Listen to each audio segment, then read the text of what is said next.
is Wednesday, the 28th of May, 2025. Unbelievable. Hope you're all doing well. Hope you all have a great day. Um, I was going to discuss the markets and whatnot. However, I was in the middle of beginning to get into that discussion when it occurred to me, having seen various things on the algorithm, that there is the lie that keeps on lying and the lie that keeps on spreading and it keeps making rounds, and that is the lie about the famine in Gaza that is supposedly happening right now, and the genocide in Gaza that is supposedly happening right now, which I'm sorry to tell you, those are lies. Now here's the thing, I mean this most sincerely. Yes, there are people suffering in Gaza, and there are too many of them suffering in Gaza, and it is absolutely horrible. There's too many people who are hungry and who are dying, not of hunger, but of violence, guns and bombs and things like that. But the address for that complaint is Hamas. It's really quite simple. Let's not forget. In fact, let's remember. On October 7th, Hamas and a bunch of their friends and a whole bunch of people who are not affiliated with them, in fact, random civilians from Gaza, broke into Israel, right, illegally crossing the border, and did so with the intention to commit as much violence as they possibly could against the state of Israel, namely civilians. And yeah, if they happen to run into some soldiers, they viewed it as a bonus. But they intended to harm civilians first and foremost, and that's why they mostly harmed civilians. They attacked villages where civilians live, kibbutzim and moshavim, and they attacked the music festival. They attacked any number of civilians randomly on the roads, in Shderot, and wherever they could around that area of Israel, around the Gaza Strip, right, in what's known as the envelope, or the envelope. And they did so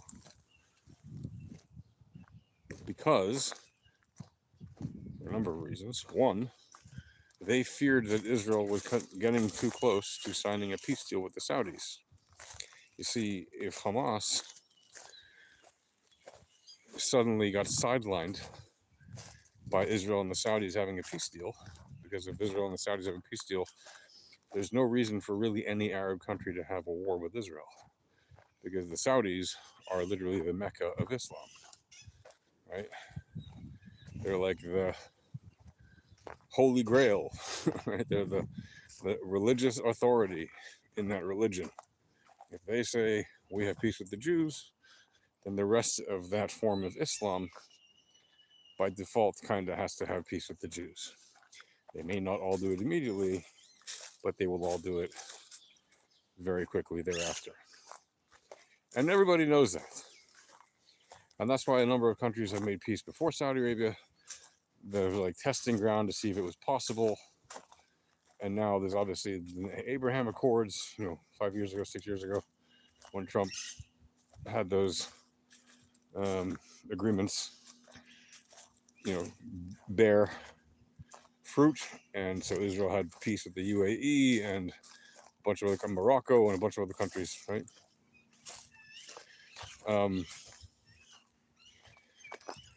And that's why the Abraham Accords are seen as this plan to continue adding more and more countries to having peace with Israel.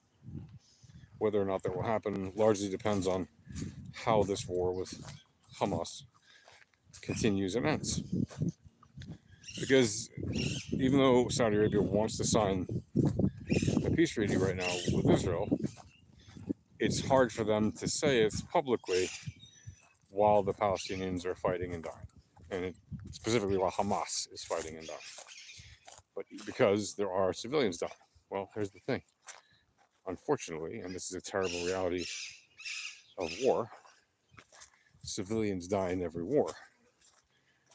And this is especially true when one side uses civilians not just as human shields, which they obviously do. And if you haven't seen it, you're keeping your eyes from the truth, because there's mountains of evidence of that going back decades. Okay? And they not only use the kids as human shields, right? They also, right, intentionally blend in with the people, and they strategically intend for the human casualty rate to be maximized, right? Like, that is their actual strategy. For them, the more there are dead people in Gaza fighting, or just dead as a result of the fighting going on, even if they weren't fighting themselves, the better it is for them. Because the more dead people there are in Gaza, the more they can say, oh, you see, the Israelis are killing women and children. Even if no women and children died in the battle, somehow all the casualties are women and children. That's how it is there, right? They always, every dead person is somehow a woman or a child. Yahya Sinwar, the great fighter, the great leader of the Hamas, right? As they like to call him, the great martyr. Somehow he was listed as a woman in the body count. So, not saying that women can't be great fighters, but, when they say women and children, they mean the harmless and the defenseless and the weak and the vulnerable, because there are no women fighting among the Hamas. There may be women shaheed. There certainly have been women who blew themselves up, but they're not considered really fighters, although they might dress them up for a photo op before she goes and blows herself up, right? But generally speaking, women in that culture do not fight. Right? It's the boys who go and fight. They don't recruit women actively the way Israel, for example, recruits women into actual combat roles if they volunteer for it and if they qualify for it, etc. So don't forget, Hamas invaded Israel. Hamas did all the violence in Israel and then kidnapped hundreds of people from Israel to Gaza, many of whom, by the way, weren't even Israeli, and many of whom weren't Jewish. They just kidnapped as many people as they could, because they were promised the more you bring back, the more damage you do, you get more points, you get more money. Like, they were literally paying people to do damage in Israel, and the more people you bring back as hostages, the more money you get, and the more prizes you get, including but not limited to apartments, houses, etc. Of course, many of those apartments and houses no longer exist, but hey, at the time, that's what they thought would be a great prize for these people, right? Hey, hi. Hello. The new one? She's very cute. She's sweet. Yeah. See you. Dogs. I see you there. I can't really read what's going on there with the text. Too small. While I'm walking and stuff. But hello. So let's not forget, right? Hamas broke into Israel, did all those terrible things, stole all the people. Since then, they've been fighting the IDF, and at the same time, the IDF is the only army in the world involved in a conflict that provides power and water and food and medicine in quantities enough to sustain the entire population of the side of the enemy. I'm sorry, what? Since when does a side have to do that? Do you think that when America invaded Afghanistan, it provided food for the entire nation of Afghanistan? Is that what you think? They provided food for the entire nation and gave them all power and water of their own? Or do you think they just used the local resources and let them fend for themselves over who gets fed? Were there sometimes food, aid droppings from, did they drop food from planes occasionally here and there? Yeah, they did. But they did that in like the most remote places in order to send a signal, hey, the Yankees are here, you're safer now, and here's some food, and we're your friends, right? That was a political message. That wasn't something they did on a sustained level with every day thousands of trucks going in to every single remote region of Afghanistan. They didn't do that. When they did Iraq, same thing. Did they bring food and water and power for every single Iraqi person?